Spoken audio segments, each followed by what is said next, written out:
So, 30th day of July, 2018, allegedly, according to that thing we call a calendar. This, indeed, is the Ochelli Effect.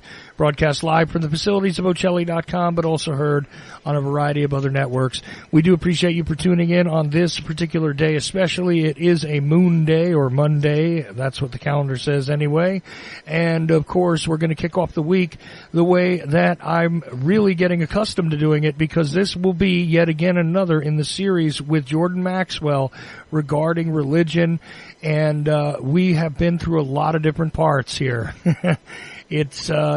What part are we up to here? Let's see. Are we on part 5? You know, I'm gonna have to take a look back. See, 1 week off and you mix it up a little bit. You can't rightfully clearly know exactly what number we're on. There's been a succession of interesting information here. We've discussed some of the fallacies, some of the oddities, and some of the knowledge which appears to be hidden in plain sight. Some of it not so plainly visible, though. Jordan Maxwell is exactly the kind of guy to talk about precisely all those things I just said. And I urge you to go to jordanmaxwellshow.com. That's jordanmaxwellshow.com. Why do I say that? Because that is the only website that is actually Jordan Maxwell's. jordanmaxwellshow.com is the place to go. And just as another quick addendum before I get to asking Jordan how he's doing and what direction he would like to go in tonight, quite honestly, let's also remember that there is the Research Society, and you can get to it through jordanmaxwellshow.com.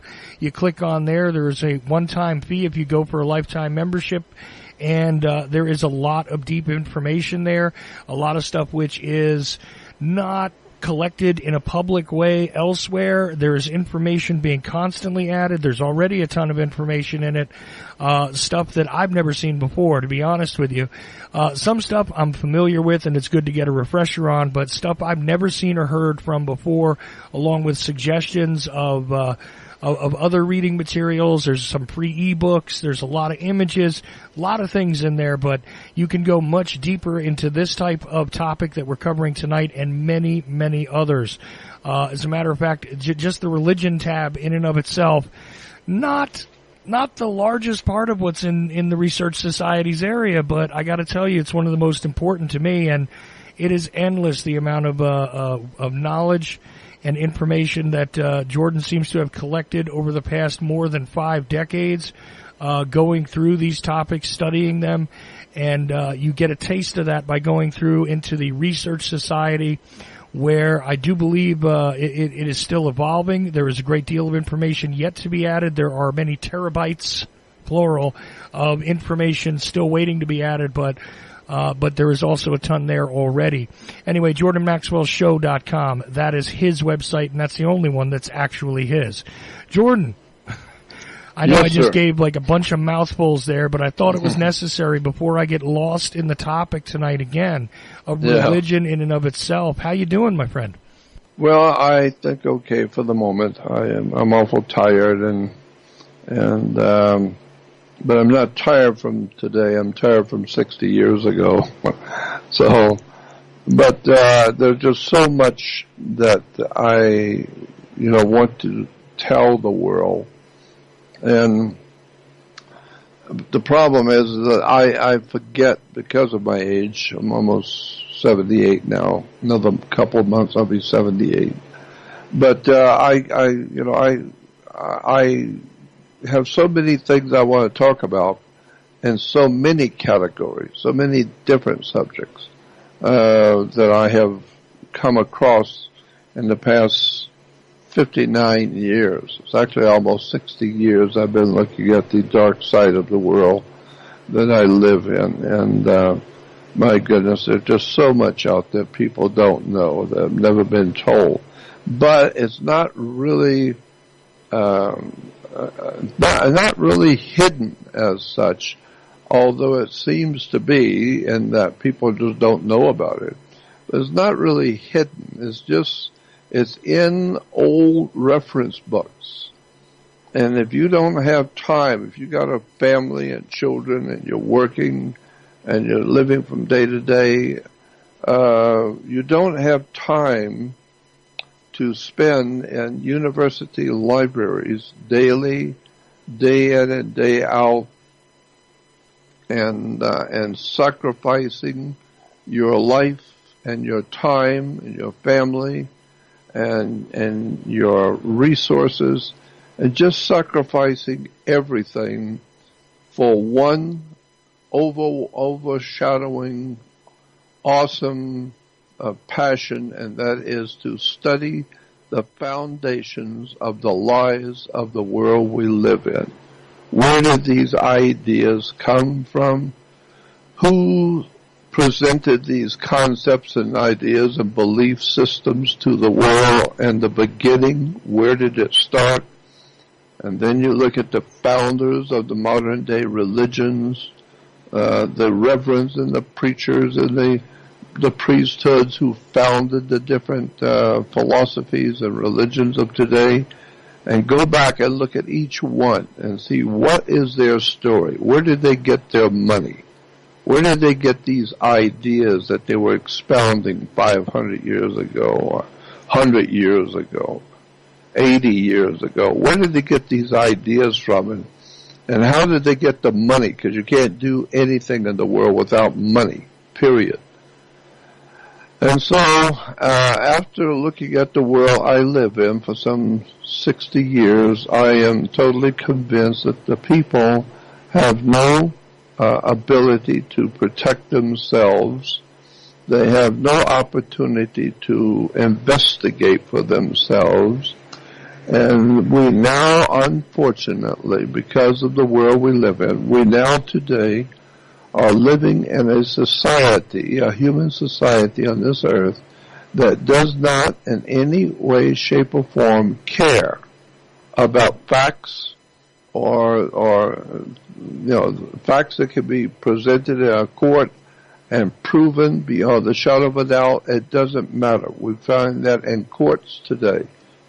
Today, if you go to court, it doesn't matter if you've got the law books with you. You photocopied all the documents in the case, and you can show the court exactly what happened, and you can prove everything and show them what the law says. An actual point of fact, it doesn't matter in America what the facts are. Period. It doesn't matter. What matters is, what do the people think? What do the judges think? Whatever it is they think, that's the way the case is going to go. They don't care what the law says. Judges couldn't care less what the law says, because we're not living under the United States of America's legal system. We're living under something called the U.S. criminal justice system, obviously implying the criminals are in control of the justice. It's a criminal justice system. And that means it doesn't matter what the facts are. It doesn't matter what you can prove in court. What it matters is how much money is the court going to make? How much are the lawyers going to make? And the bottom line is, it doesn't matter what the facts are. So I have applied that same understanding to religions, to banking, to government, to everything, and I've discovered that it works perfectly. The religions of this world, the governments of this world, the educational colleges and universities of this world, they couldn't care less about facts of life. They have an agenda, and the agenda is in the book. And so they have books to read, and the agenda will tell you what you need to think and how you need to understand something.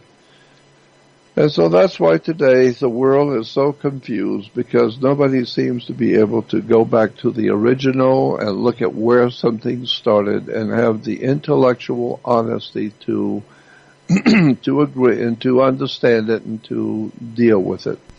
Most people do not have intellectual honesty, unfortunately. Well, Jordan, here's where I need to ask you a question, and this is something that I put to you as somebody who has studied things for a very long time and you have the ability, you have the knowledge, the personal knowledge, to understand that the availability of information is a separate issue from people's intellectual integrity, and it is also a problem because here's the thing: when we talk about the original, right? When we talk about the intent, when we talk about the language in and of itself, the language in and of itself is a problem. The idea that one can get a hold of the original document or something that is original or is written as intended is difficult to begin with, and then comes the problem of interpretation. And this is why the discussion of religion is so important, because as we see today, even today's news stories, right? Jeff Sessions is issuing an announcement that he's going to have a religious protection task force now within the government. I have never heard such a crazy idea that a government which is supposed to be, not respecting any particular religion or be a party to a religion or restrictive of a religion is now going to have a task force on religious protection. And meanwhile, it seems to me as though those on high have no understanding of the things which they wish to protect, the things they wish to destroy, the things that it's all like a giant game where everybody's blindfolded so that you don't really know who your enemy is, but you're still moving around. I mean, that's the crazy part of this, that when people talk about, well, I'm a Christian, let's just say, they have no understanding of what that means. I'm not right. saying that I am. I'm saying that I say they have no understanding of that. That's right. They don't. And it's very strange to me because they say, well, look, here's my book. Here is my Bible. Here is my word from God himself. And I'm a bad person for ever questioning that maybe that's not correct in some way, the things that they're spouting out of their mouths, when I know very well they never read their own book, which is translated into English, which, okay, fine, we could argue about what a translation is, but think about this. There are a lot of people driven by ideas based on things that are supposed to be from these ancient documents, and it doesn't matter if it's a government, a religion, a legal practice. And meanwhile, they've never seen, have no clue about those documents, have no clue about the foundations of where it came from, and people's lives are run, destroyed, built upon an illusion. Am I crazy? No, that is precisely what I'm saying. I'm saying in a different words, but you're saying it, the same identical thing. Yes, you're absolutely right. People are believing things, as I said, if you go into a church, they will say that you're a believer. In Christianity, if you adhere to the Christian doctrine, going to a church, you are what is called a believer. Why do they call you a believer? Because it's obvious you don't know anything, but you are given to believe in something. You're given to believe that you know and understand something.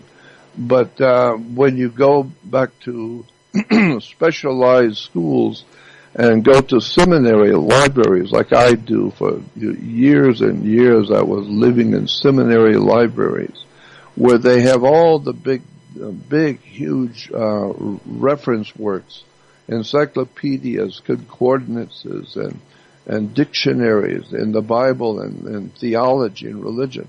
And you just start looking at all the religions of the world and the things that they teach, and then go and look in the big encyclopedias of religion and theology and look at the words and the terms and the concordances in the Bible.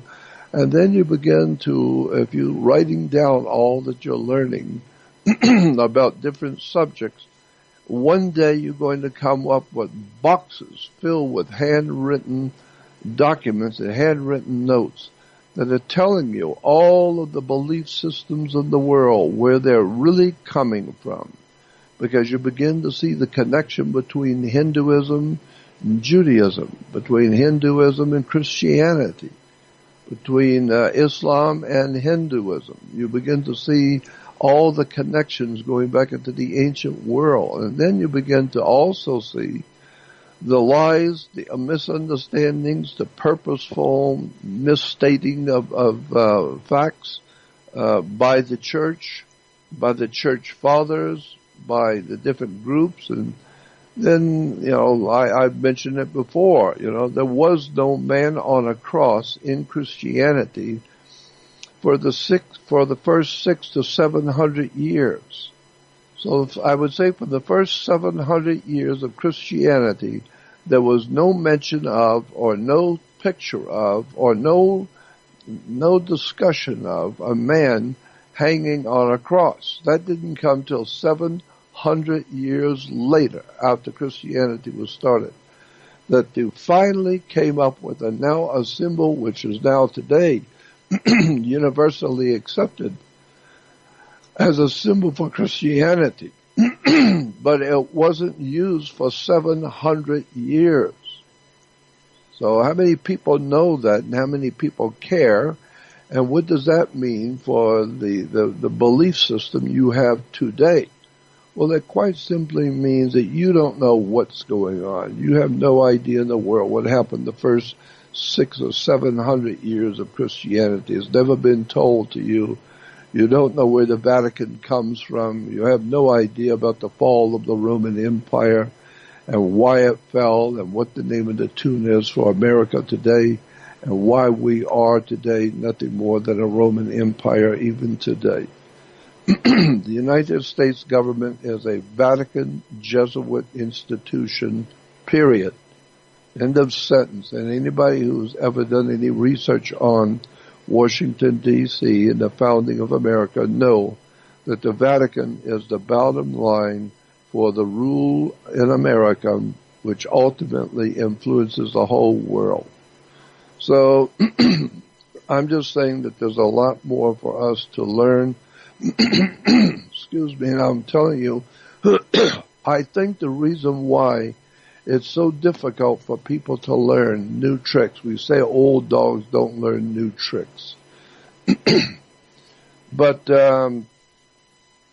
I think the reason why it's so difficult is because most people have the attitude in life which is expressed in the Bible and the New Testament as the Pharisees.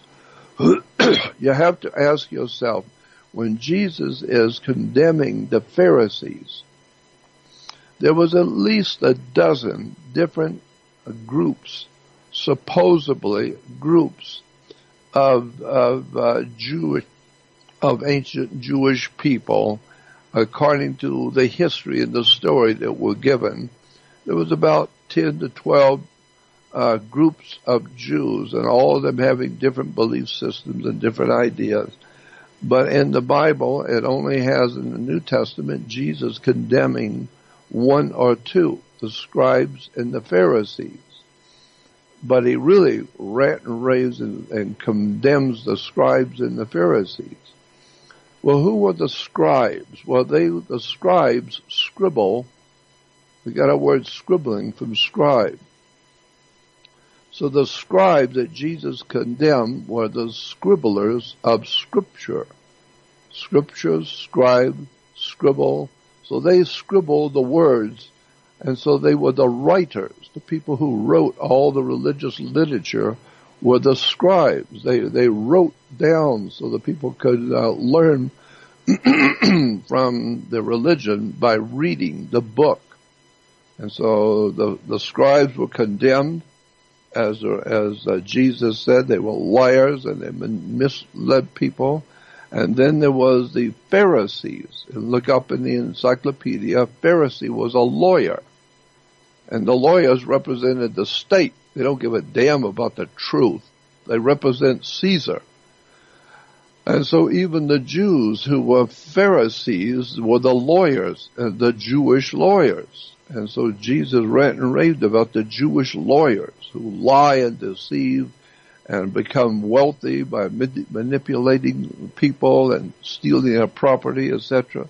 So then there were two groups of Jews that Jesus ranted and raved about, and that was the scriptural writers, people who write all these holy books that the bookstores are just filled to the brim with all kinds of goofballs who write about this, that, and the other thing for Christians to read and then the lawyers, the Jewish lawyers. So I'm just saying that when you look at the religions today, just have an open mind and understand that nothing we're reading today, nothing we understand today is what it was 2,000 years ago. In the first century, the first 100 years of Christianity bears no resemblance to Christianity today at all, period.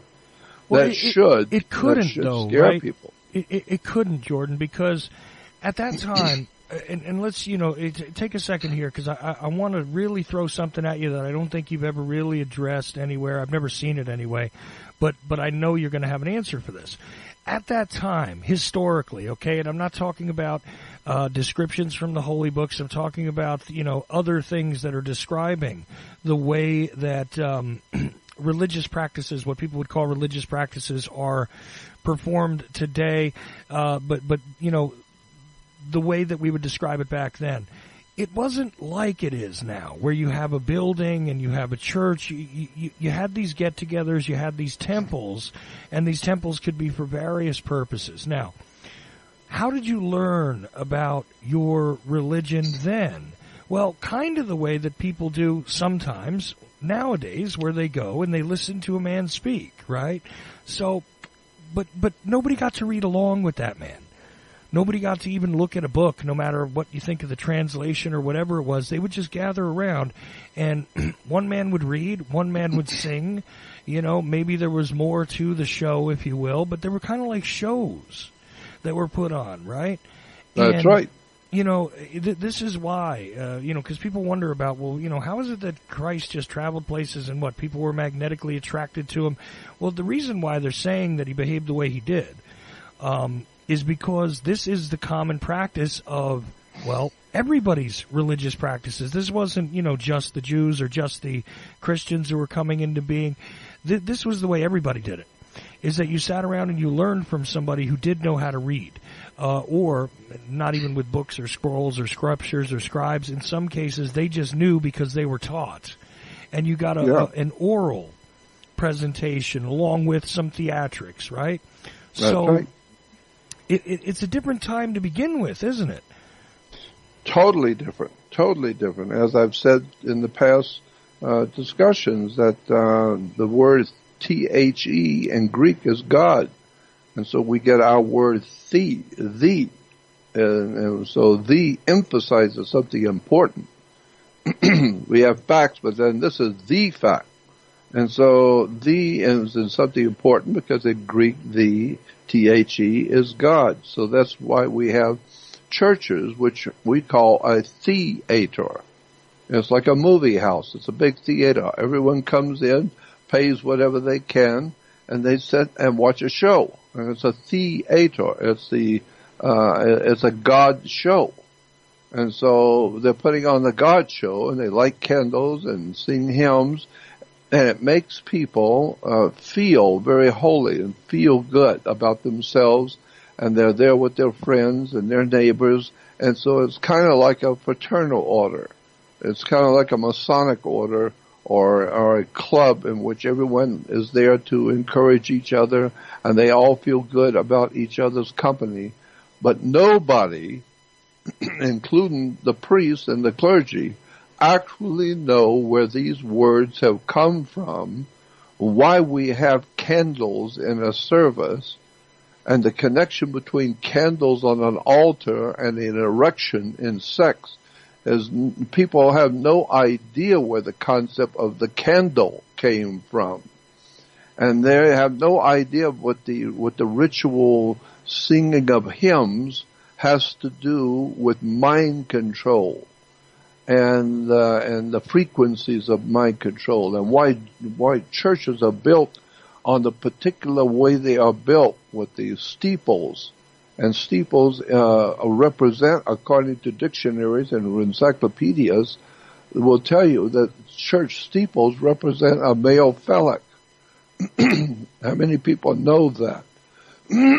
So the point I'm making is the entire superstructure of what we call the religious world, be it Christian or Jewish or Hindu, all has to do with the phenomenally basic world we live in. Sex, the stars, money and corruption, control and government is all a mess.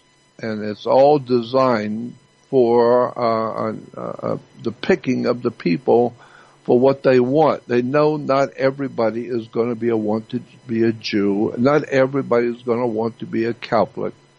Not everybody is going to want to be Mohammedan. Not everybody is going to want to be what everybody else is. So they have to provide the human family with all kinds of alternatives and ideas. And some people don't like this and that. That sounds like Jehovah's Witnesses. So people will join the Jehovah's Witnesses. Some people don't like this and that about the government. Well, that sounds like Seventh-day Adventists. So they got a church to go to, Seventh-day Adventists. And then they found out that, no, this and that's wrong, so we don't like this and that. Well, that sounds like the Church of God in Pasadena. And so when you're through with this, at the end of the period of time, for 2,000 years, we have all kinds of religions. I once read it was like 2,400 so-called Christian religions and cults around the world. 2,400 different Christian churches and ideas around the world. And God knows how many Jewish groups there are. There's all kinds of Jewish groups, and all of them seem to hate each other. And there's Muslim groups who hate each other. And all the different religious groups, they all hate each other. It's a monstrosity of ignorance that the human race is involved in. And unfortunately, I don't think we're going to be able to extricate ourselves out of this mess, because wisdom and knowledge is the only thing that's going to help you. And the people have no knowledge. Even the scripture says, my people are dying from a lack of knowledge. They haven't got the faintest idea in the world what is really going on the earth that they live on. So that's what I'm trying to do, is just wake people up to the fact that you're not intellectually honest and you really don't know what's going on. And you really actually should go back to school and learn how to read. And if you can read, then put down the magazines and the Paris Hilton stories in your local supermarket and start reading the encyclopedias and dictionaries and go to a library. My God, you still today have a world of knowledge out there on the web. All the encyclopedias of the world are on the web. The dictionaries of the world are all there in every language. And the people are more ignorant today than they've ever been. So that tells me that most of the web is being used for entertainment, and almost nothing out there is being used to educate the human mind. And what makes it even worse is that the government of the United States does not want you to know what's going on. The government is so corrupt today, it does not want you to understand anything. That's why they make damn sure that you have a liquor store on every corner in every city, period. So they can make liquor available to everybody. And they make it cheap enough so that they will be, no matter who you are, they will always have a drink for you to keep you intoxicated. They always have the titillating stories about sex and drugs and mafiosis and gangsters with movies. The system wants to make sure that you are continually occupied drinking alcohol, shooting drugs, selling drugs, involved in corruption, anything to keep you busy so you don't look at really who owns you.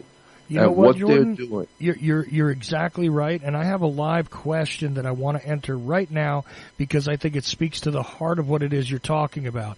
And first of all, it's not just the United States government that wants to keep us this way.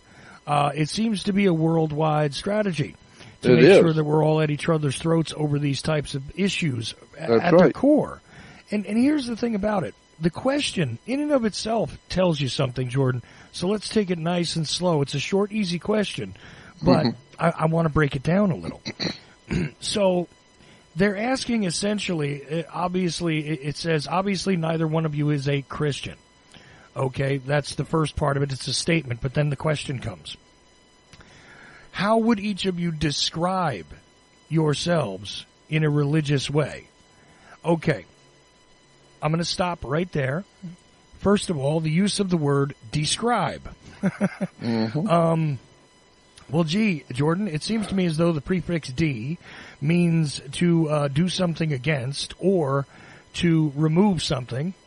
You know, if you degrease something, you're removing grease. If you if you deregulate, it means you're removing regulations or you're unregulating. That's right. So describe, to de-write. That's interesting. Because the word scribe, as you were talking about earlier, scribe and scribble, there we go. So, you know, it's interesting that you describe yourself by unwriting something. I think that that's a fascinating term in and of itself. But how we describe ourselves is an interesting thing, too, because, well, gee, isn't that the trouble? You're encouraged to describe yourself, to adopt a label. And, you know, those 2,300 or 2,700 or however many, depending on what day you decided to read, about how many Christian groups there are, the truth is there are many more. And they're very small and they don't get recognized. I mean, there are Christian groups out there that consist of a dozen people or less. There are Christian groups out there that consist of 50 people that do not make the news, that nobody bothers to recognize, that seem to all have their own kind of brand on Christianity, where it's like this part of it's correct, this part of it isn't. We interpret the book this way, we don't interpret it that way. We see it more extreme. The only thing they have in common is that they all say they have the answer and they know what the intent of God is, which is something that personally I just find laughable. Now, if I'm to have to be forced to attach a label to myself, I call myself pagan because I see no religious group which ascribes to what I understand about the universe, and it appears as though it is a collection of various things from various faiths that come together and make sense. And therefore, I find a great deal of truth and a great deal of deception in almost any religion you can present me with. So that is how I describe myself. Now, Jordan, you know, obviously you speak for yourself, but the other part of what the person said here is that they kind of feel as though they're listening to two atheists talk about religion. I am not an atheist. I do not say at any point in time that there is no God, which is the definition of an atheist. Matter of fact, I think there are many gods. And so there you go, another reason why I'll accept the pagan label, but I will not go any more specific than that because, well, that's just the way it is. Now, Jordan, you might want to answer it completely differently, but let's begin with, you know, first of all, it sounds as though we don't believe in God according to this person. And how would you describe yourself? I've already done it and given you a minute to think about it, so up to you wherever you want to take that. Well, first of all, if you go to again, encyclopedias of history, going back to the Roman Empire, go to the early history of the Christian Church, and you will find that in Rome, the earliest Christians, this is from an encyclopedia, not from me, the earliest Christians were referred to by Romans as atheists. They did not believe in God. Why? They were atheists. Why? Is because they did not believe in the Roman gods. And since in Rome, the Romans understood thoroughly that their gods, the many different gods of the ancient Roman Empire, was absolutely, definitively, without a doubt, absolute gods. And if you did not accept the Roman gods as an absolute truth, then you were obviously, in point of fact, an atheist, because you do not believe in Rome's gods. And so today, when somebody makes a statement that I am an atheist, when my whole life I have said over and over again, I have the highest respect for the presence in the universe of what men have called God.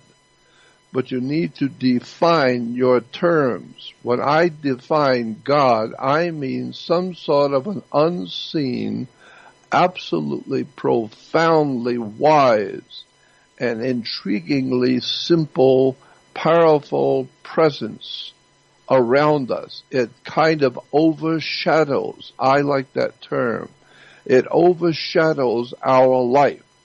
It doesn't slap you around, it doesn't make you do things, but it's as if something is watching you all your life, where you're going, what you're doing, and watching what you're catering yourself to, and it is some kind of a spiritual presence that you feel, that the universe is being overseen by some kind of a higher power, some sort of a higher, and why?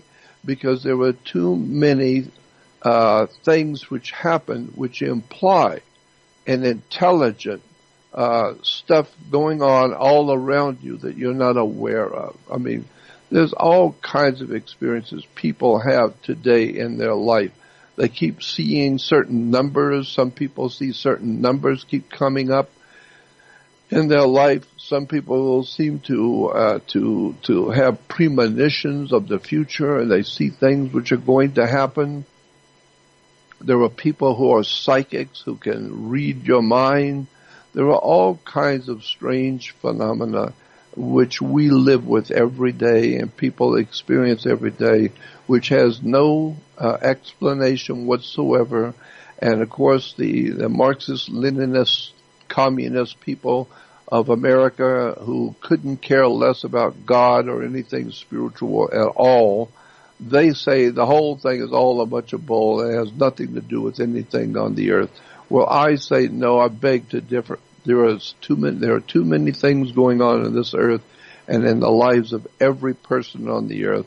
And everybody I meet tells me, boy, I had this strange experience when somebody came into my life and did this or that, and I saw this or that, and I had these strange premonitions.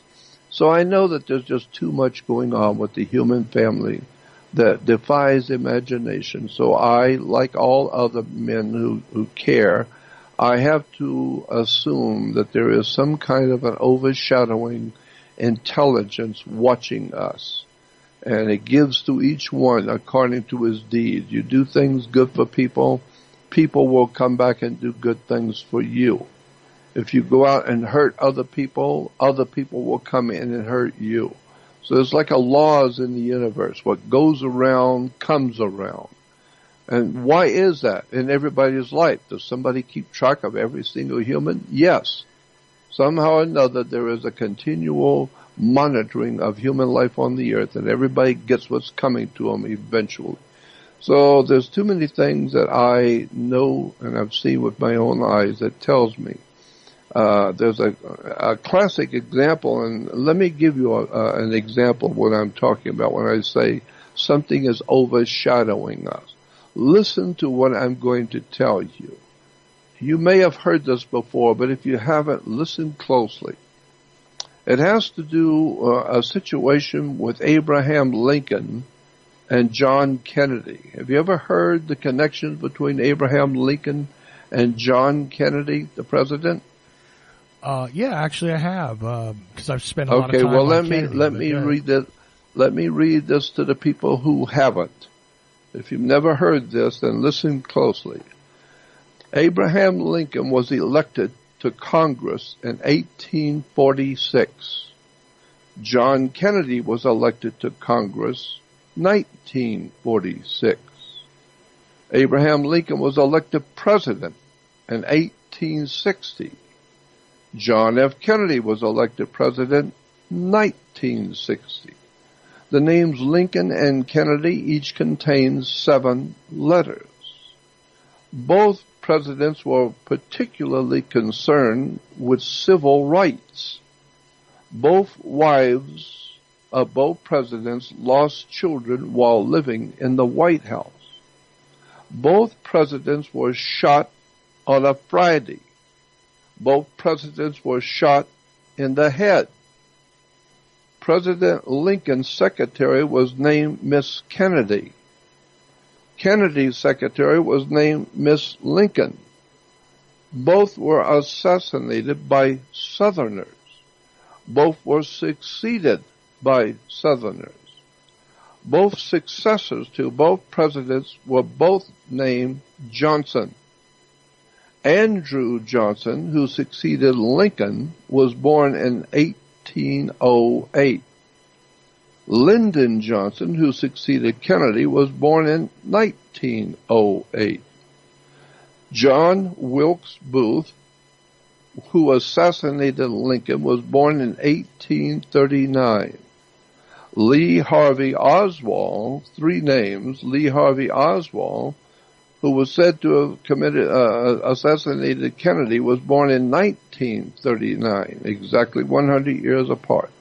Both assassins were known by their three names. Both names are comprised of 15 letters. Lincoln was shot at a theater called Ford. Kennedy was shot in a car made by Ford called Lincoln. John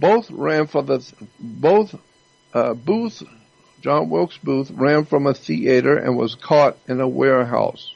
Oswald ran from a warehouse and was caught in a theater. Both Oswald and Booth were assassinated before they could go to trial. All of these coincidences are not coincidences. This all seems to be telling you a story, that things are happening all around you and they're mysterious. Why these dates? Why these connections behind the scenes? So the world is filled with strange things. Like I said, the book, the complete works of Charles Fort, give you a whole book full of things which have never been figured out why they happen. So I'm just saying that the world is being overshadowed by something that mankind calls God. But you have no idea what that word means. You have no real idea about what you're talking about. So you need to define your terms and wake up and get and train yourself to be intellectually honest, and then you will always see how much you don't know, how much you don't understand.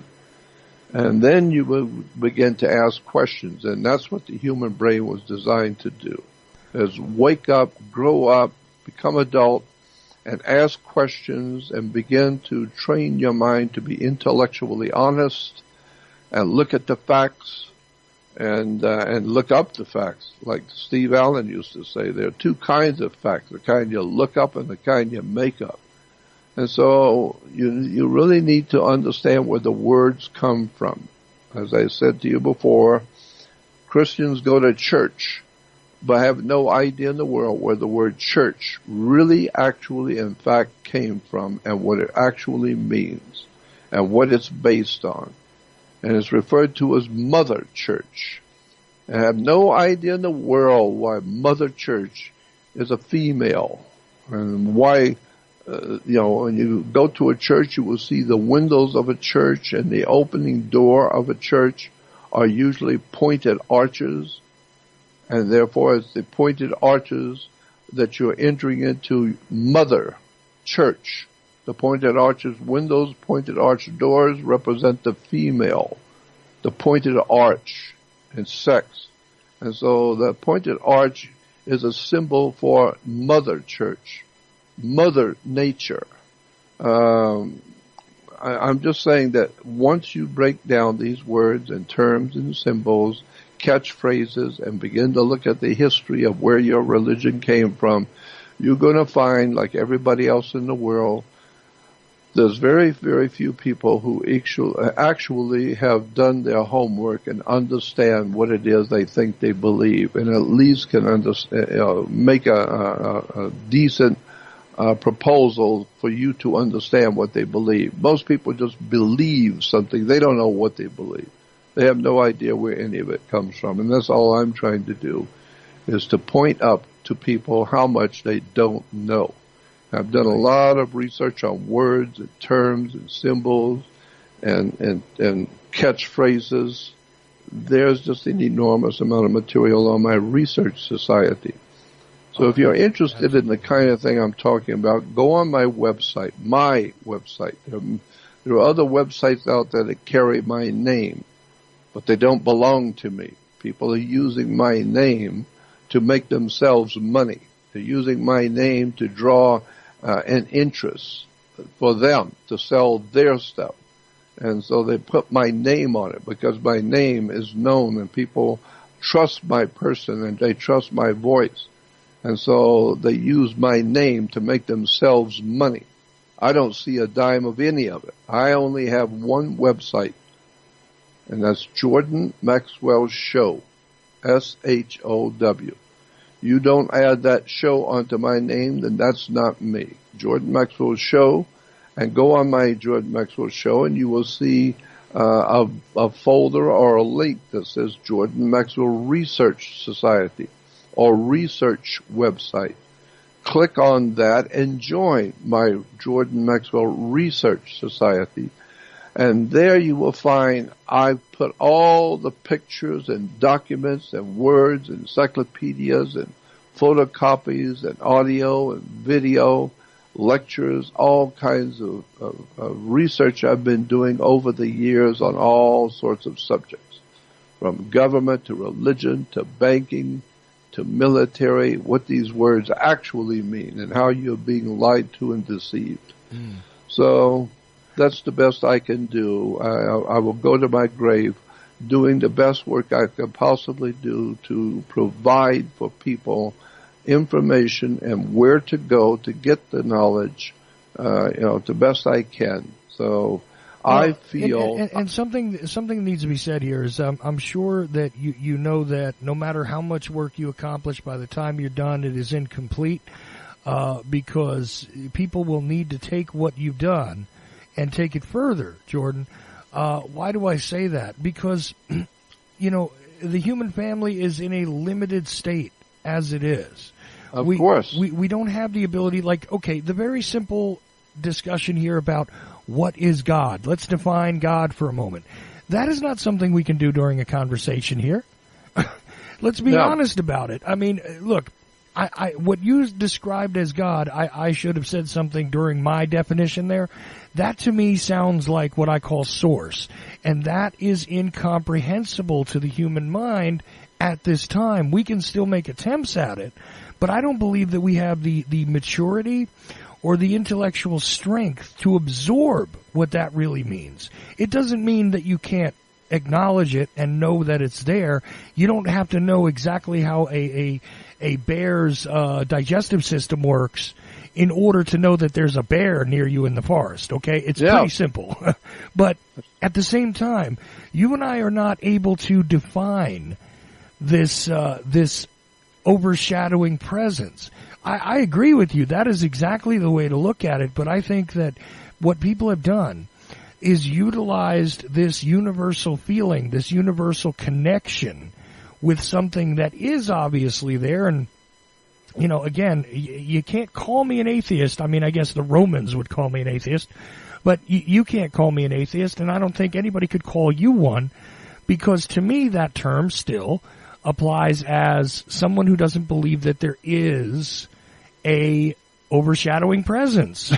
Okay? Well, that's right. But let me just ask you this, because I do encourage people to go to your website, and we'll definitely talk about that some more. And I encourage everybody that can to join the Research Society, because there's deeper information in there than there is on the public site. There's plenty of cool stuff on the public site, and it's only at Jordan Maxwell Show. You need to put all that together, just jordanmaxwellshow.com.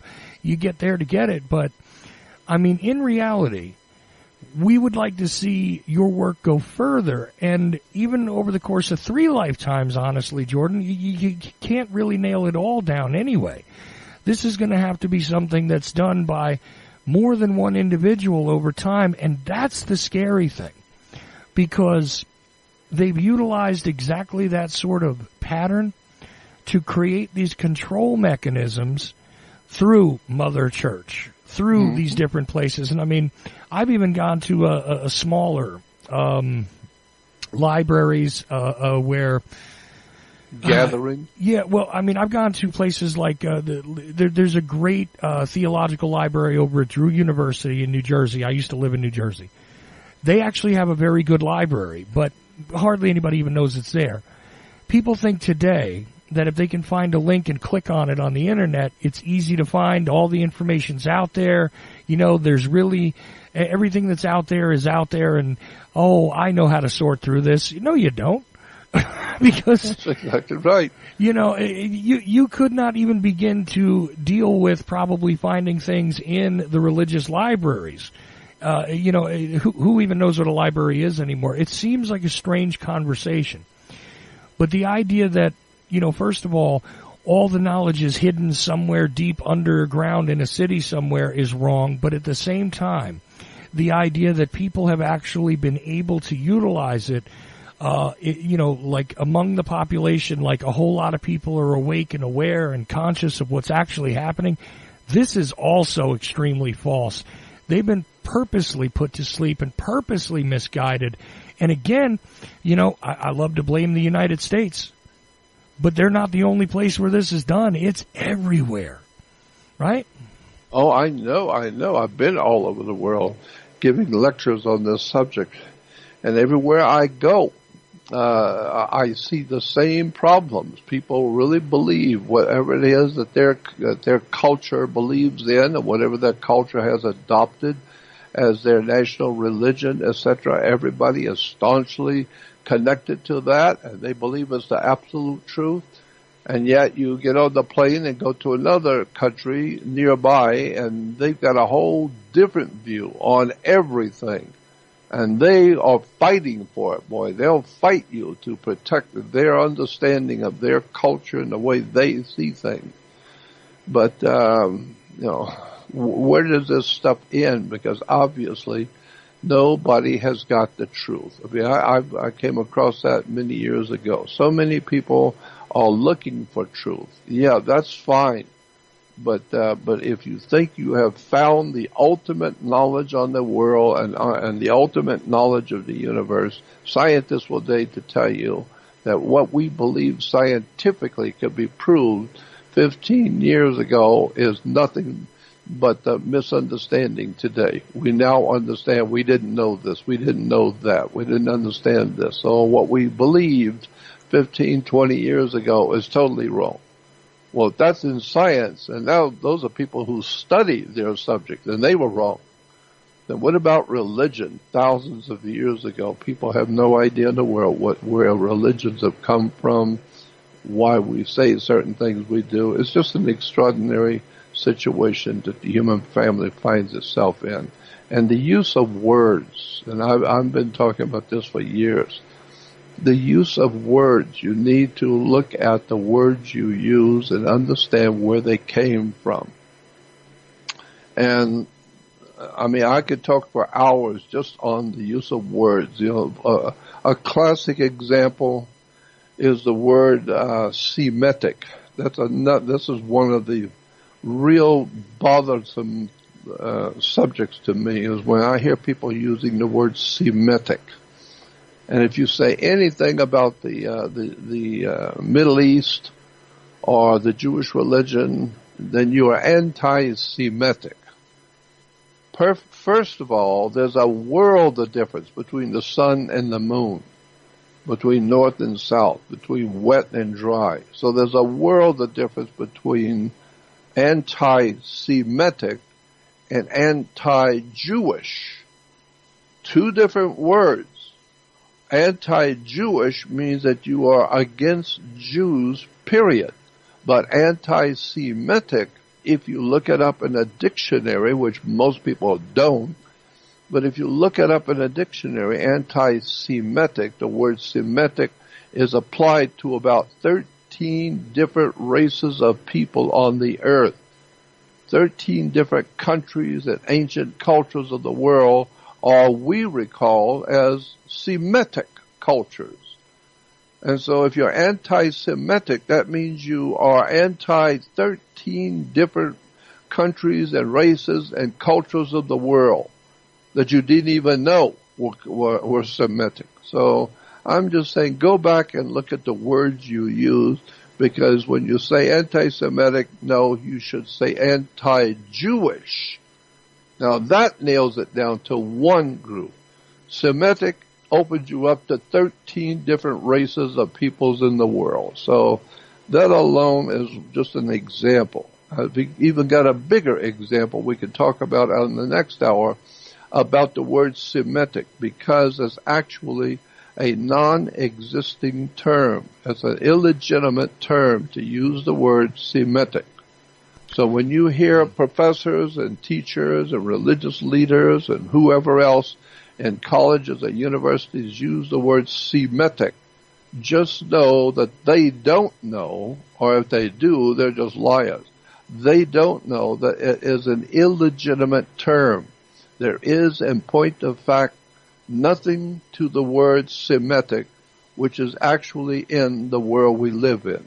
Semitic is a word that only an ignorant person would use. There is no such a thing as anything Semitic. Why? Because where does that word come from? Where do you get the word Semitic? And then when you find out you get the word Semitic from something that did not exist at all, something which was non-existent, it was just a dreamt up idea, like so many other ideas expressed in religion were just dreamt up by somebody that has no basis in fact whatsoever. So there is nothing to the word Semitic. Don't even use it. It's a word that has no basis about anything. There is no such a thing as Semitic. I'll explain it on, I know we're going to the hour break, but I'll explain that very quickly on the other side if you wish. No, why absolutely. Semitic is irrelevant. Absolutely, I want to hear about that, because quite honestly, I am one of those people who did look it up.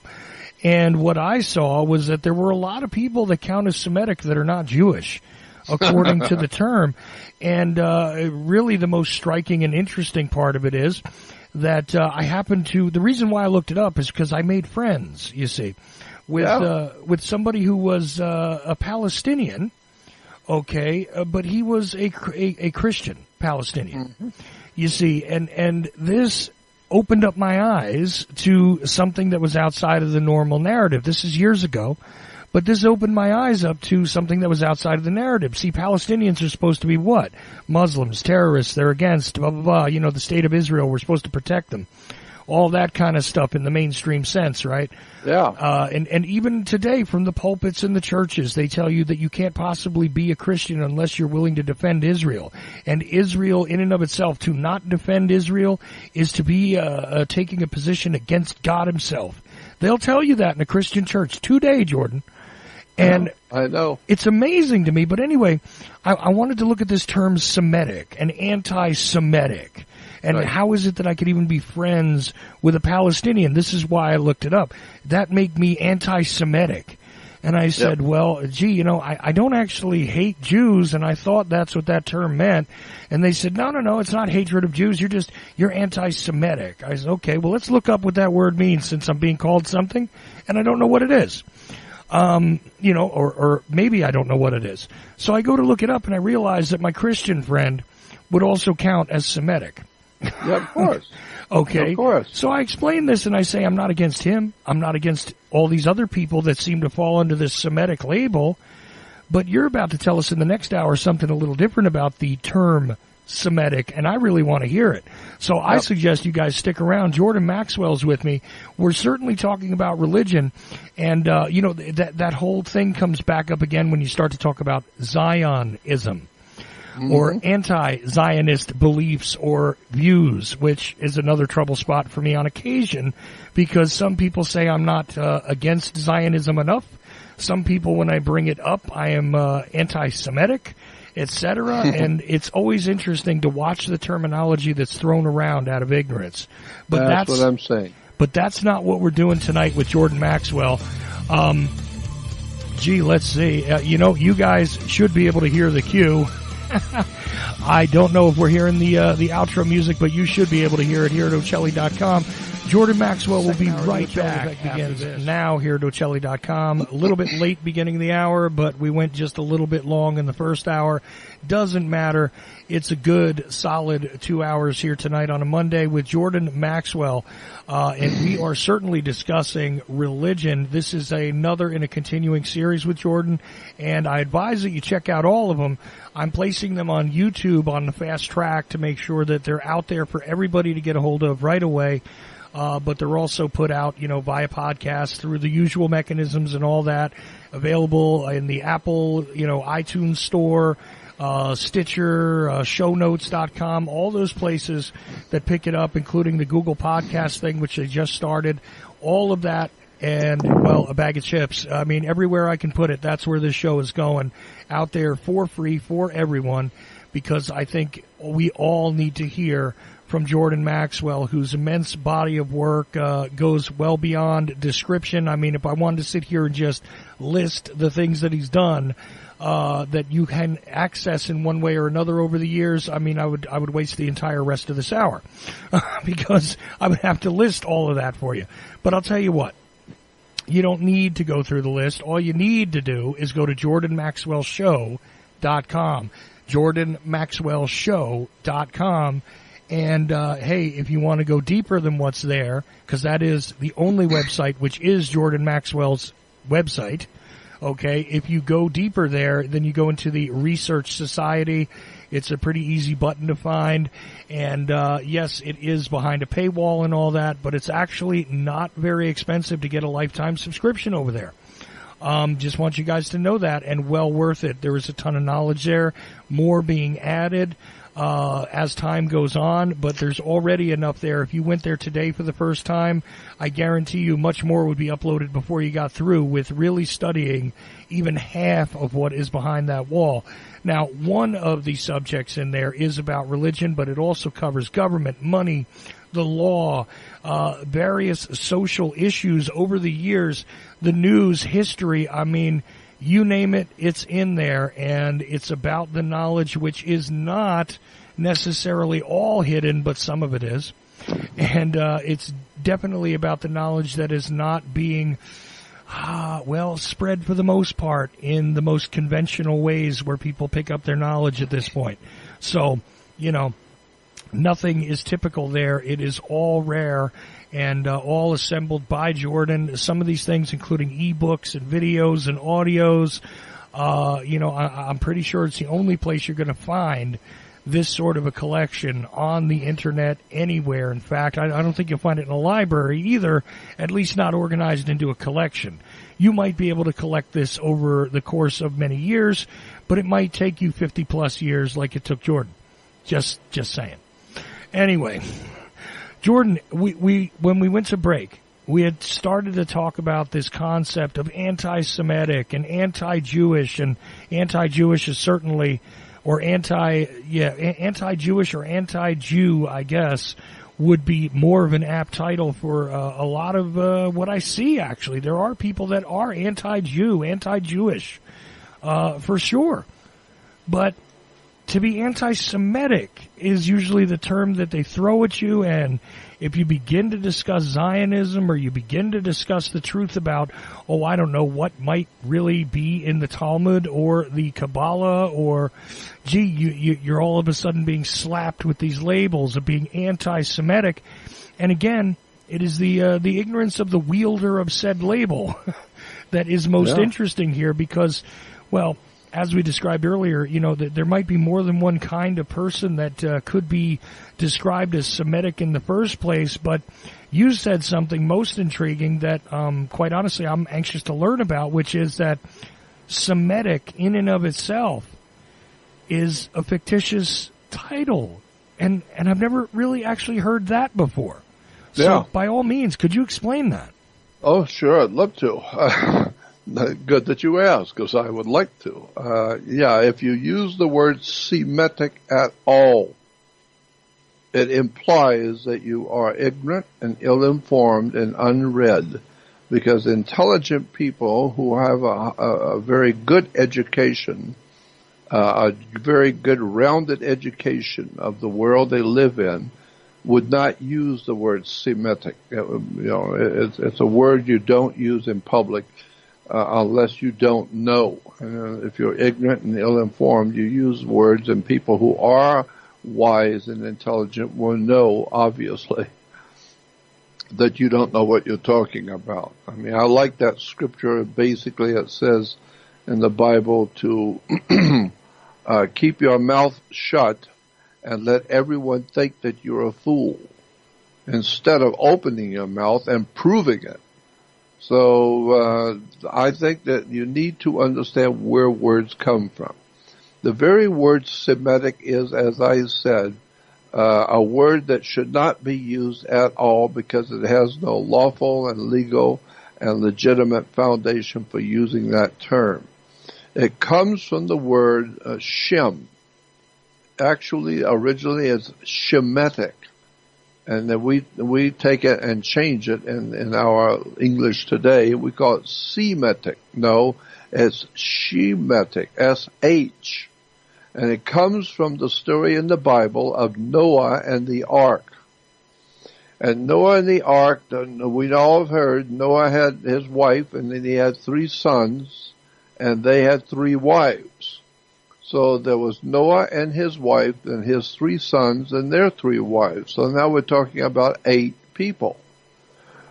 We know that if you take the letter 8 and lay it down on its side, it becomes a symbol for infinity. You can ask any Jewish rabbi, any rabbinical authority, what is the symbolism in Judaism for the number 8? Is it important? And then you will have to sit for an hour while the rabbi explains to you all of the mysticism in the Jewish religion based on the number 8. And the first thing he will tell you is that 8, when it's laid down on its side, becomes a symbol for infinity. Because 8 is the only number that you can write on a piece of paper with a pen or a pencil and never never lift the pen from the paper. You can make the 8 backwards and forwards.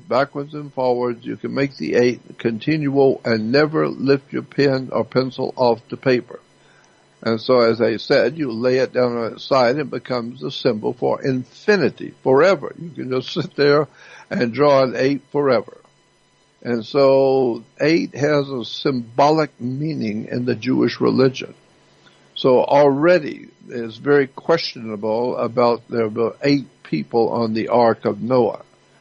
The second and most important point about the word Semitic is that one of Noah's sons, he had 3 sons, Shem, Ham, and Japheth.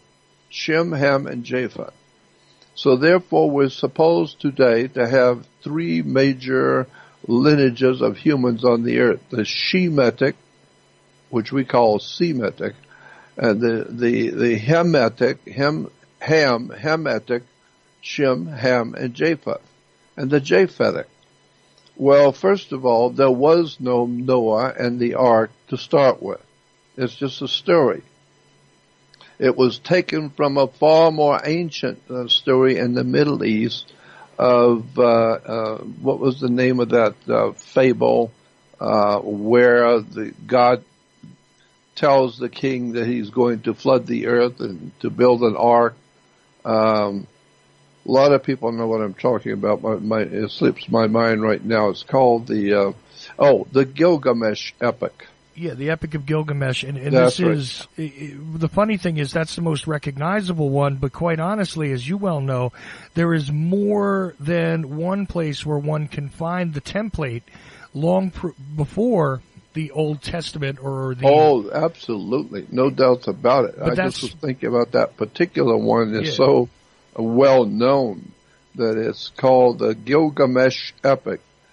Right. And the story goes back to the old ancient Sumerians, 1,000 years before Noah would have even been born. 1,000 years before Noah would have existed. And the story is that in the Gilgamesh epic, it's an ancient story, about how God was going to flood the earth. And so he told the great king to gather his family and take all the animals and put them into an ark, and he's going to destroy the earth, etc., etc. Well, so today we have in the Old Testament the old Gilgamesh epic, but we call it the Ark of Noah, Noah's Ark. And so we now know that it was just a story based on an earlier story. And so if that's true, which it is, and it's provable, we know that's true, then that means there was no Noah and there was no ark. Well, if there was no Noah and no ark, then there was no Shem, Ham, or Japheth. And there was no 8 people who came off the ark. We know that is true. There was no such ark. And we know that the earth was never, under any circumstances, ever flooded with water. We know that. Logic alone would tell you. You don't even have to go to school to figure that one out. Logic would tell you that the earth itself was not overflowed with water. Yes, we do have oceans, but we do have large continents too. And they're not underwater. And so, and we also know scientifically and mathematically that you cannot surround the whole earth with water. There's not that much water there. Not that much water on the earth to submerge the whole world underwater.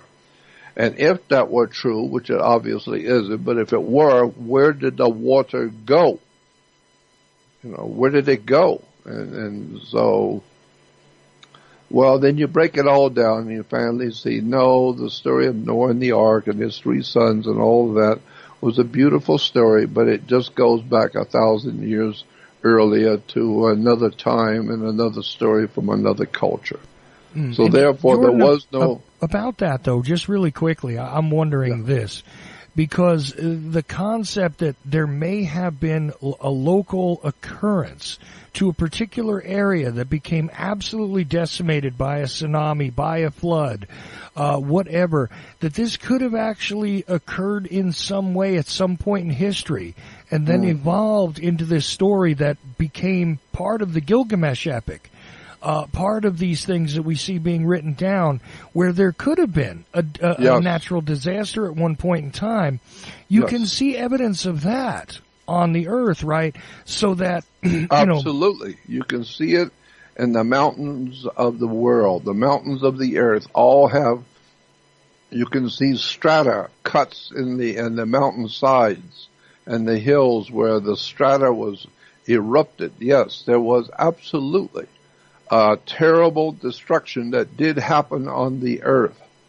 And it did cause a horrible flood. Yes, and the flood is part of so many hundreds of cultures in the world, from Native Americans, Africans, Asians, people from Europe, Russia. There are all these ancient cultures and peoples. They talk about a massive flood. And I am of the opinion that's exactly what happened. There was a massive flood, but there wasn't no Noah and there was no ark, but there was a flood. And the flood, I am totally convinced after looking at the subject for 60 years, is what Plato was talking about when he talked about Atlantis. It says that Atlantis was destroyed. It was an enormous continent like or similar to Australia. It's not just a little island. No. It was a huge island. It was a continent. And it was in, from what Plato said, Solon, the Egyptian mystical teacher, told the ancient Greeks that there was a great and enormous continent in the Atlantic Ocean. It's not there today, but at one time there was a great continent in the Atlantic, and it was called Atlantis, from which we get the word Atlantic, from Atlas, or from Atlantis. And so the story goes from what Solon, the Egyptian teacher, told Plato and the other Greeks that this great continent, the size and as large as Australia, and one day and one night went under the ocean. Well, we understand how that could be, because if you go back and read the scriptures in Genesis about the destruction of Atlantis, and that's what it's talking about in the Bible in Genesis. And it says, in one day and one night, the scripture says what's the word? It says the deep opened up. It not only rained for many, many days hard all over that area of the earth, was heavy, terrible rains and flooding, but it says, but the deep, the ground of the deep, talking about the floor of the ocean, it says the deep cracked open, and the continent fell into the ocean. They fell through the cracks in the ocean that was holding the continent up. But the floor of the ocean, the Bible says, was cracked, and the whole entire continent dropped into the ocean, and the waters came over, and it's gone forever. Well, then, if that were to happen, you can imagine if Australia was to drop down many, many, many miles in 1 hour, drop down into the ocean, because the ocean plates opened up and the whole continent went under. You can imagine that it's going to cause one hell of a reaction all over the earth. And people for thousands of years will remember and tell their children about the great event of a great continent being destroyed in just an hour or two, a few hours, and it was gone forever. Well, that's the story of Atlantis, that the waters of the deep broke open, and the world fell into it, and it was a great flood. Well, I understand that. That makes sense. And so I believe Atlantis actually existed, and I think that's probably where Adam and Eve were created. I think there's probably a lot of interesting things that we read in the Bible actually was talking about something that happened in Atlantis, because the Atlantis story does say what the Bible says. It was destroyed overnight. It was a great flood, and the continent and the whole world of that time dropped into the ocean. Well, right, and the interesting thing here is that, for somebody who says, well, this still sounds like a flight of fantasy, here's what it is. The story in and of itself does not have to be accurate. It represents something that might have actually occurred, and I believe it did, and I think it was something more akin to what we saw when, the Fukushima disaster happened, right? Mm-hmm. Where you have a great earthquake which occurred under the, under the water. Okay. And then because of the cracking and the twisting of the earth, a huge tsunami was created. And if you imagine this on a larger scale, and say Japan disappeared in 2011 as opposed to just what happened, which was a horrendous natural disaster. But if you imagine that Japan disappeared, you think there wouldn't be stories about that for the next couple thousand, if not forever? You've got that right. That's exactly right. If Japan had gone under because of the plates holding up the Pacific Ocean were to really crack, and Japan as a nation just sunk under, within 24 hours it was gone forever. And millions of people died instantly, and it's gone forever. You can bet that story will chase the world for thousands of years to come. They will be talking about the great tsunami and the great earthquake in which millions of people died instantly. Yeah, well, that's what the Bible talks about, how the whole world was consumed by water and people died. And that goes back to the Gilgamesh epic. So the bottom line is, yeah, there's the stories out there, but you need to go back and look at where the stories came from. And if there was no, like I said, if there was no Noah and Ark and his wife and 3 sons, then there was no Shem. And if there was no Shem, then there was no Shemitic people. If there's no Shemitic people, there was no Semitic people. It's just a word we use. And so that's why I'm saying there was no need to use the word Semitic, because it's based on Shemitic, and that was one of the sons of Noah who didn't exist.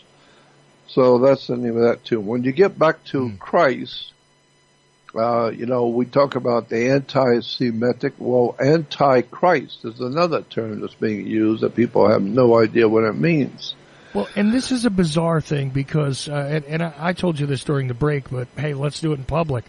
The fact is that people talk about the Antichrist all the time. The Antichrist, don't forget. It's not just a Antichrist, although in some cases we have groups of Antichrists. Like when people try to study, Nostradamus and his writings, they say that he describes 3 Antichrists. Everything comes in threes. Take note of that all the time, by the way.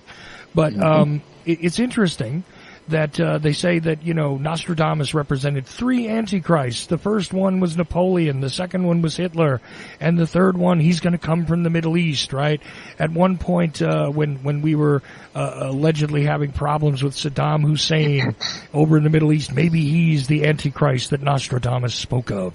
So on and so forth. Or maybe Osama bin Laden is the Antichrist, the guy with the turban who's going to come out of the Middle East, and all this madness, and it really just gets to this interesting theme. Who is the Antichrist? Today, it's still popular for people out there to talk about Barack Obama was the Antichrist. He is the Antichrist.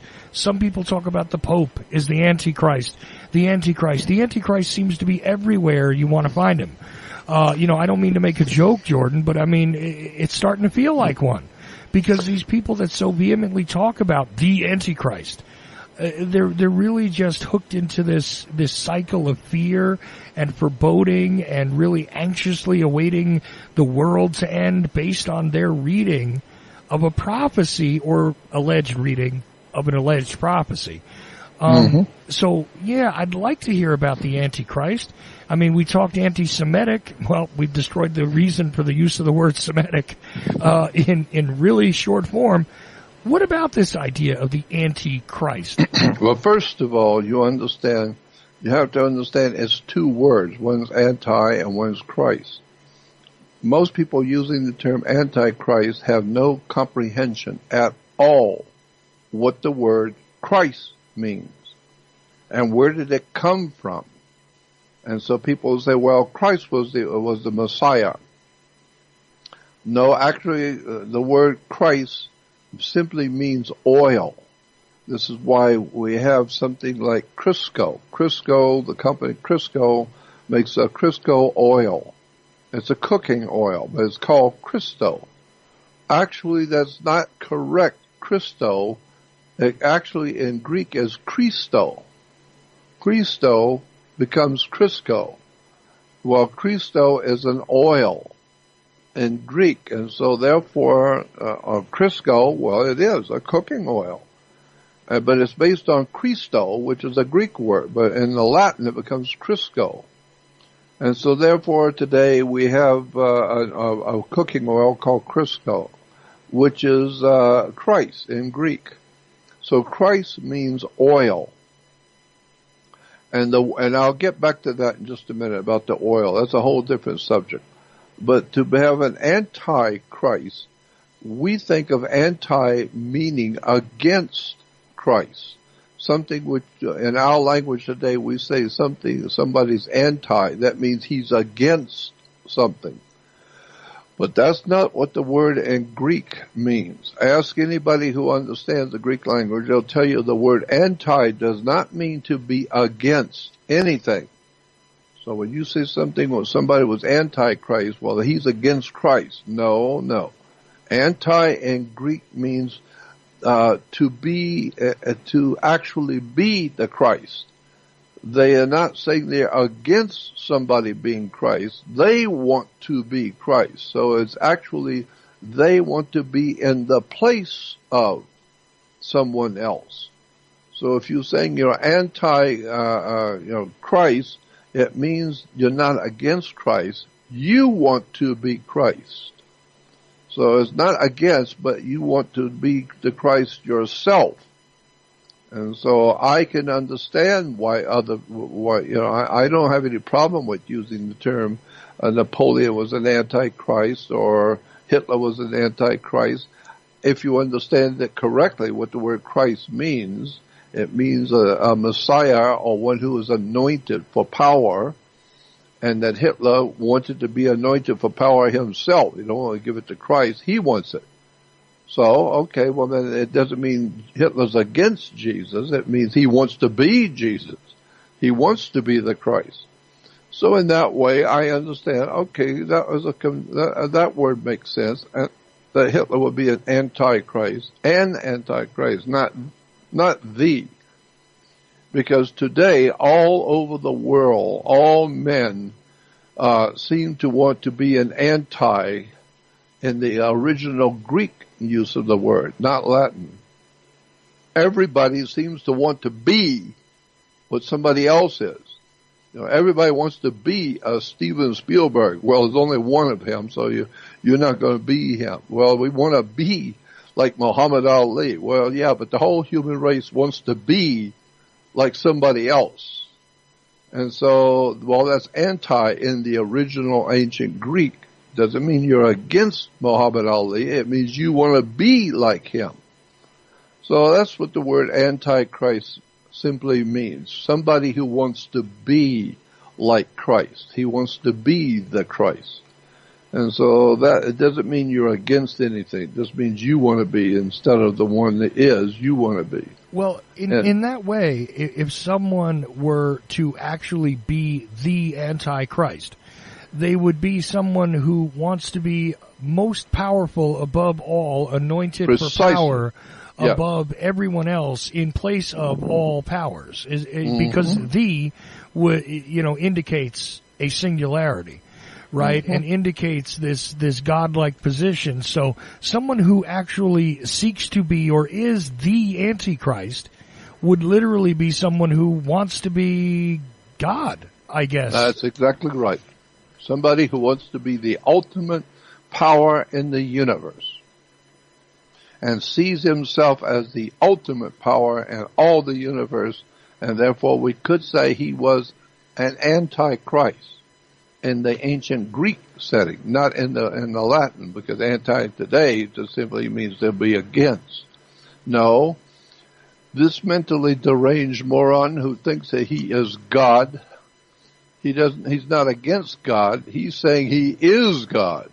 And he wants to be the God. Well, then he is an anti-God. He's an antichrist. He wants to be Christ.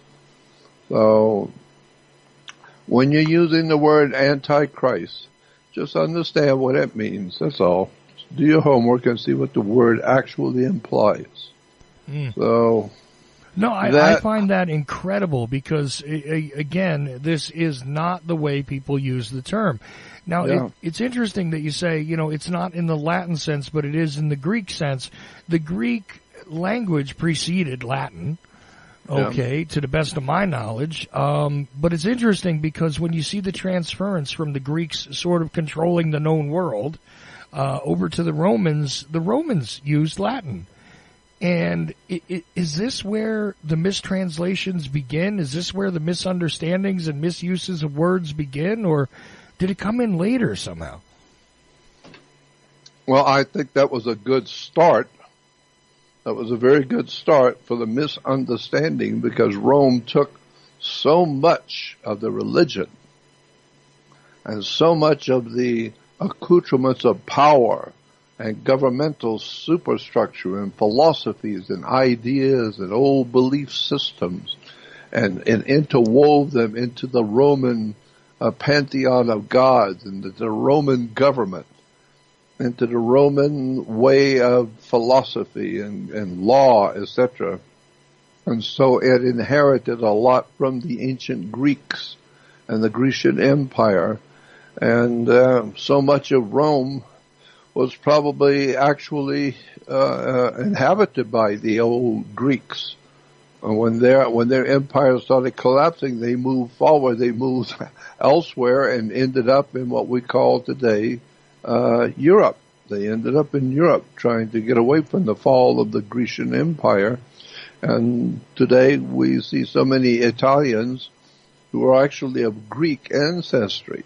So Rome took a lot from the ancient Greeks. You can bet on that. And but again, you just have to understand that the world of mankind did not appear out of nowhere. Everything has had to come from something else.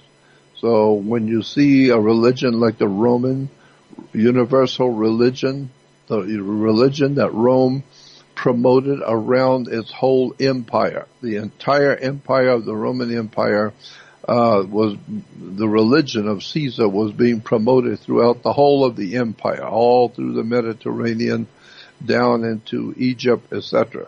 The world of that time, and that was massive, the world of that time under the Roman Empire. And so there was a religion being promoted under the authorship of Rome. And so it was called the Roman Universal Religion.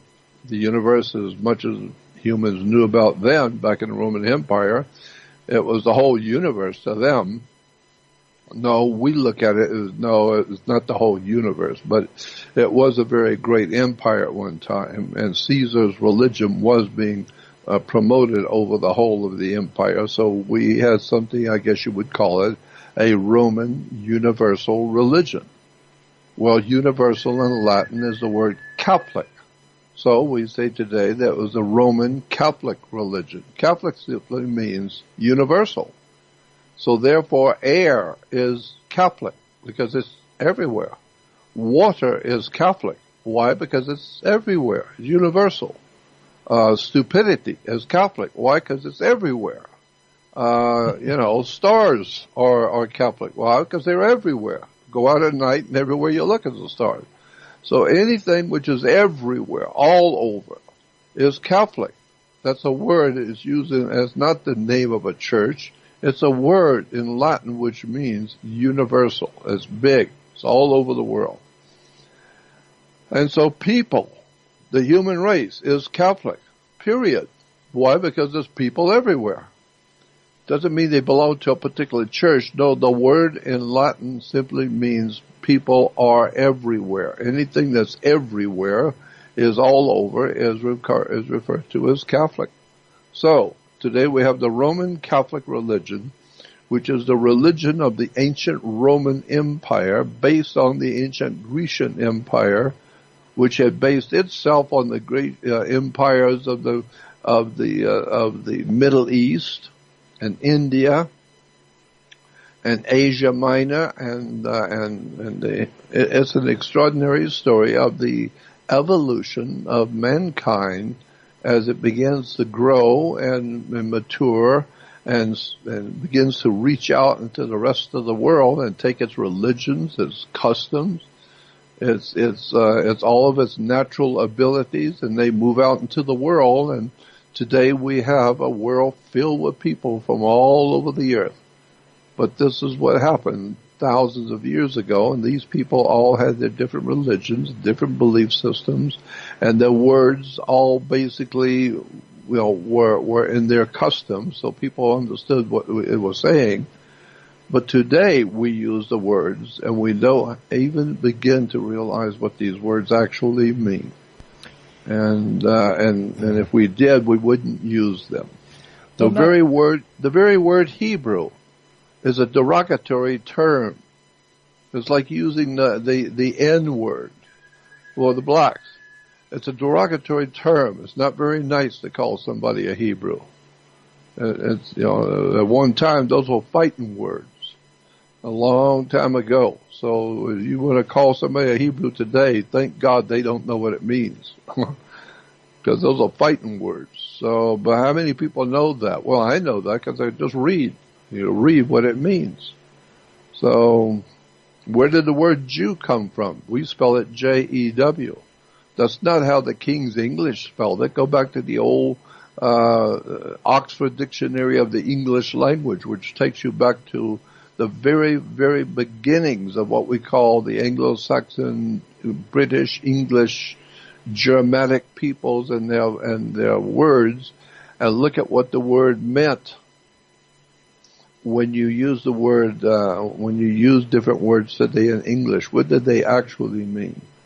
So it's just a wonderful story of how deep the world really is and how much we don't know about it. It's extraordinary. And I find it interesting that, look, I did not study the Greek history as much as I did the Roman history. Partially because, I wanted to know about my own alleged culture.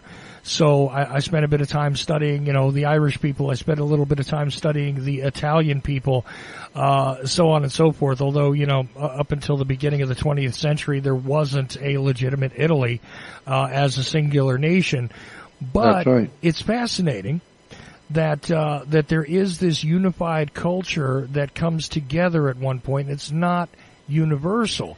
What it really is a collection of bits and pieces of various other cultures from around the world, and they all wind up congregating seemingly magnetically to this one area in Europe, which happened to be Italy, what we call Italy today.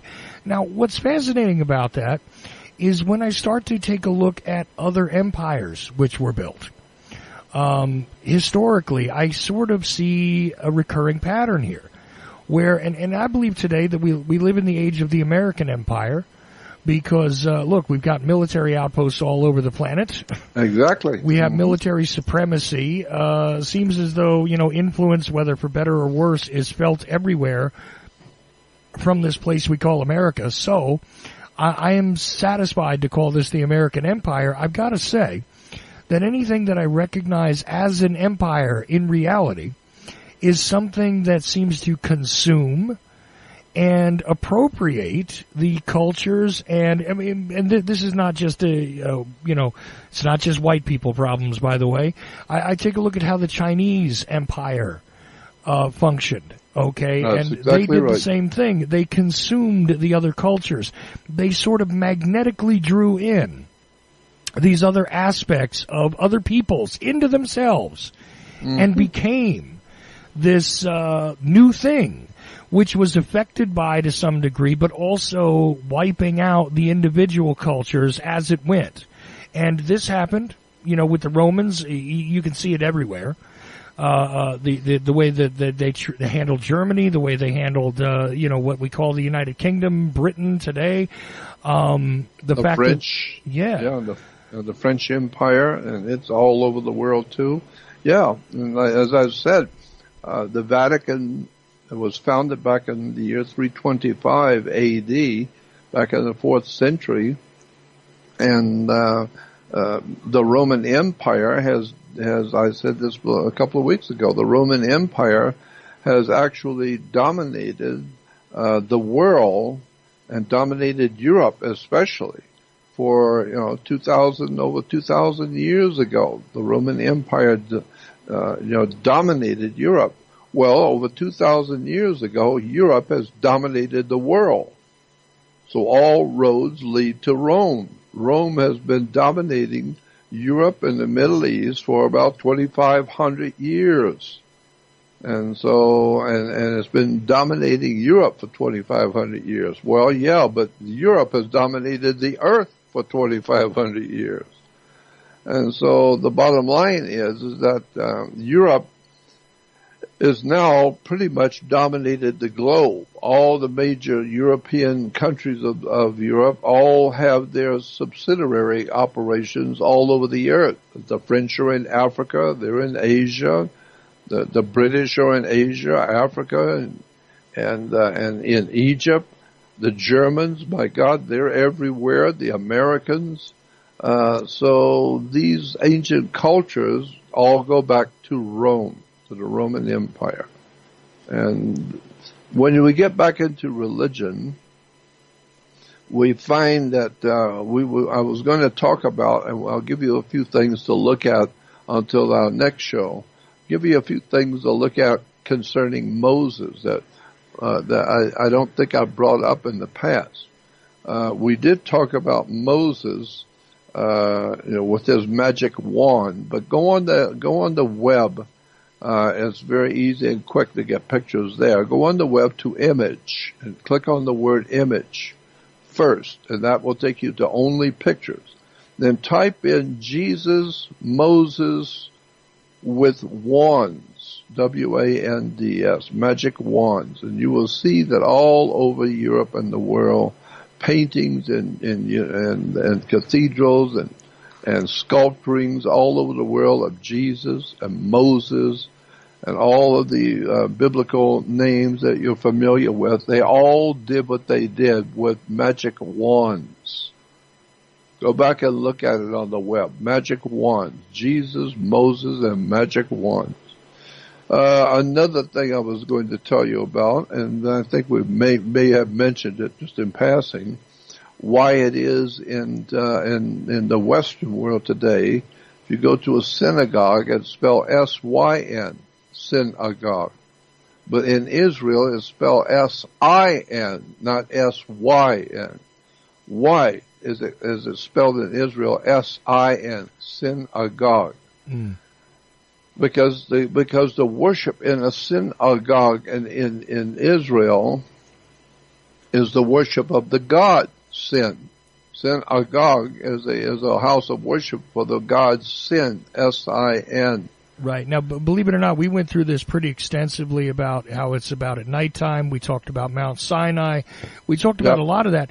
Now, Jesus and Moses with the magic wand, though, that is something that we've only actually gone over in passing, and some people would say that's a crazy notion. Some of these very intense Christian people that call themselves, very fundamental Christians or whatever that are on the internet and teach about these things tell you that whenever you see a magic wand in television shows or whatever, that it's absolutely evil. Stay away from it. It is against Christianity. It would be remarkable for them to turn around and put into their image searches and go and find these depictions of Jesus and Moses both with magic wands, because it might make their heads explode. Some of these people. Yeah, well, I'm sorry. Well, that's what I'm trying to do. I'm trying to make your head explode with knowledge of wisdom and understanding. That's right. Education. Yeah, go back and check out magic wands in the Bible, and you will see Moses did all of his magical miracles with the magic wands. Moses in Washington, D.C., in the Capitol today is carrying a large magic wand. Jesus is pictured all over Europe and around the world in Christian churches, waking people from the dead, healing the sick and the poor with a magic wand. That's all history. Go back and look at it. Just go there and see it. And then, talking about Moses again, why is it, and go on the web and go to image and type in Moses with horns. And you will find that Moses is always pictured in any representation of carvings, statues, stained glass, pictures in books. No matter where you see a picture of Moses, he always has horns on his head. Like the devil, he has horns. So go back and look at the pictures with Moses with horns and on the web, and see how many hundreds and hundreds of pictures around the world showing Moses with horns like the devil. Why is Moses pictured around the world with horns? I'm just giving you some ideas to go look at, do some research, and we can talk about it if you want to later. Oh, absolutely. The next time we get together, I'd love to go over just these two subjects, and I think it would probably take up the entire time. I think so. I would throw one thing into that equation, though, and it's a question. Because, there are various, let's call them gods, deities, representations of other creatures that have horns outside of the devil. This idea of the devil himself having horns, I almost, it occurs to me that this is a misappropriation of a pre-existing deity that has been brought into that equation as well. This idea that the adversary himself, horns? Why does he have horns exactly? Because scripturally, I mean, there's a lot of things with horns. There's many beasts with horns that are talked about. But, I mean, and I have read the King James version of the Bible as well as another version of it from cover to cover. I don't recall a good explanation as to this fallen angel suddenly having horns and why he's depicted the way he is and all of that. So I think that would be another thing to add to this idea, like, so that we could explain about the horns and where they really come from and all that next time. Yeah. The horns on the devil comes directly from an ancient Greek god named Bacchus Dionysus. Yes. Bacchus Dionysus had horns, and if you go and look up the word Bacchus Dionysus, you will see this ancient Greek god is exactly what we today in the modern day world picture in our minds the devil. He's this long face, long big horns, evil look at his eye, evil, carrying a pitchfork, and he looks demonic, and he looks frightening, this god Bacchus Dionysus. And he has grapes all around him. He's the grape, he's the wine, the god who drinks he drinks the wine of the grapes. And he's called Bacchus Dionysus, or just Bacchus. And it's simply the picture of the devil. And so that's where we get this picture of the devil in our minds, not from Satan, but from Bacchus Dionysus, who we have been presented by the churches. He is a classic example, what the churches would like you to understand the devil to be, this scary looking demonic creature with horns and these eyes, which are demonic eyes. He's got a pitchfork and he's evil. But that's a Greek god named Dionysus, Bacchus Dionysus. And so that's where we get that from. Yeah, but even though he's the god of wine, and all that, it's kind of interesting because I don't view the reading that, at least the readings I've done of the stories of the Greek gods, I don't read, and some people might pronounce it Dionysus as opposed to Dionysus, but I don't read that as an evil god per se, or an evil entity, or the evil entity on the planet. I mean, really, it's just, it's about wine, and it's about, there's more to it, but wine and spirits, the fact that it's actually called a spirit comes from the belief system that goes around that god, who was praised by Greek soldiers and all that kind of stuff before they went into battle, and afterwards they would celebrate with praising Dionysus for their victory, their survival, etc. I'm not saying that it's a good guy god in the pantheon of many gods. I'm saying that it's certainly not the giant adversary devil thing on the planet. And it's really weird that was sort of adopted into the imagery of what we call Christianity. But we're almost at the end of our time, and I certainly want to get into an extensive discussion about Moses with the horns, and also Moses and Jesus both with magic wands, because, according to the official story, Moses has a staff. I don't recall anybody really talking about Jesus with a magic wand, but hey, we're going to do that next time. In the meantime, I advise all you guys to go over to jordanmaxwellshow.com, which is the only website that is actually Jordan Maxwell's, and join the Research Society. There's an easy-to-find button right there. As bad as my eyesight is, telling you, I can find it no problem. There's an easy to follow directions there, and you can join the Research Society at jordanmaxwellshow.com. The button is on the site there, and get even deeper into not only this subject, but many, many others. Jordan, with the last couple of minutes, because I don't want to open up another topic or something, we'll save it for next time around, and we've already got a game planned. Sounds like Jesus and Moses with magic wands, and why does Moses have horns, works perfectly for another 2 hours, but or more. But I think we can get it down to 2 hours if I keep my mouth shut and help you out that way. That's all right. Go ahead. If there's anything you'd like to add before we're done. Yeah, we're told that Moses, led the people of Israel, led the children of Israel. I mean, Israel has children. They were called the children of Israel. We don't have children. We have kids.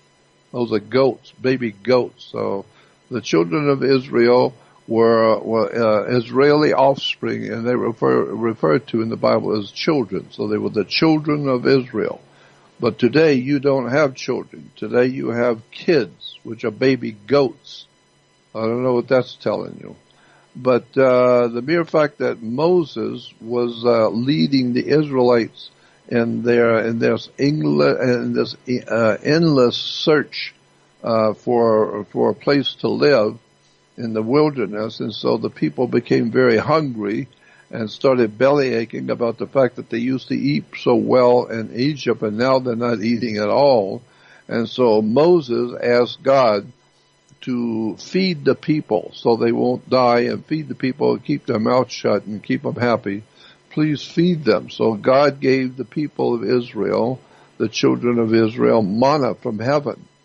Well, that's another subject. What was the manna from heaven that God was feeding the people, and Moses was leading the people each morning to go out and pick up off the ground something called the manna from heaven? That's another story that we need to get into when you find out what manna actually meant, and the whole story about how God fed the ancient Israelite people with the manna from heaven.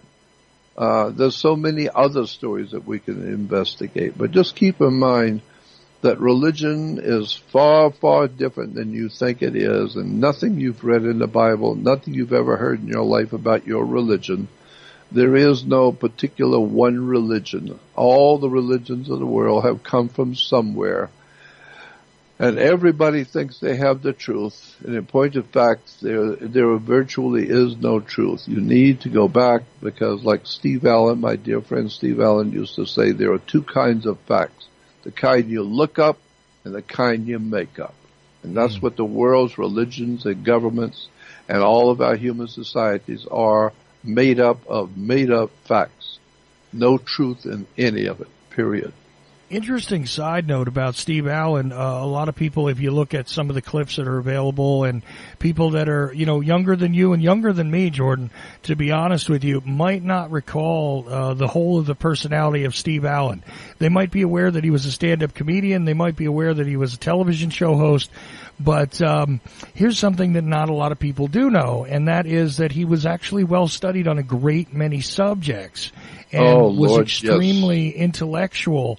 Not in the conventional sense all the time, although he did have a great deal of knowledge. I don't know what degree he ever held, but from many accounts from people that I've known who personally interacted with him, they would tell me that they were always surprised by the level of knowledge that, this entertainer had. And really interesting guy. I one of those people in history, if you could name 5 people in history you'd like to spend time with. What was it? Meeting of the Minds? Mm-hmm.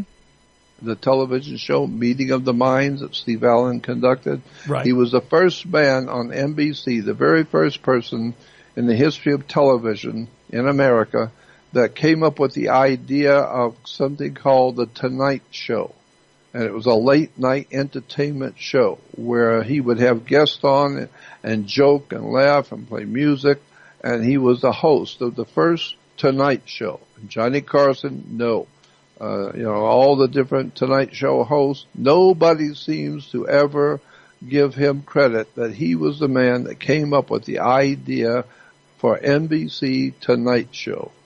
And everybody, all the older folks, all the old people know. They remember Steve Allen as the host of the Tonight Show. And he was a great musician and a comedian and incredible knowledge. But he's written like some 40 books on all kinds of subjects. He was an incredible mind, a brilliant man. and it gives me the mind. Eclectic is what I understand. And that's the thing, the Steve Allen Show, if you go and look up the Steve Allen Show, you'll find out that was absolutely the predecessor to what Johnny Carson made an entire career out of, what Jay Leno continued to do, and all that, and what still exists today, actually, as a thing. Not saying it's anywhere near the depth or interesting, what shall we call it, textures that it existed at during, television's golden age. But Steve Allen, an interesting character. I just wanted to make that little note on the way out the door. Of course, I've had the pleasure of having the interesting character of Jordan Maxwell with me tonight, who is also a good guy and really smart and really somebody who has studied so much and has gathered so much knowledge. Again, I advise you, go over to JordanMaxwellShow.com. Join the Research Society. The button is nice and big. It's easy to see over there. It doesn't cost a lot to get a lifetime membership, and it is worth it.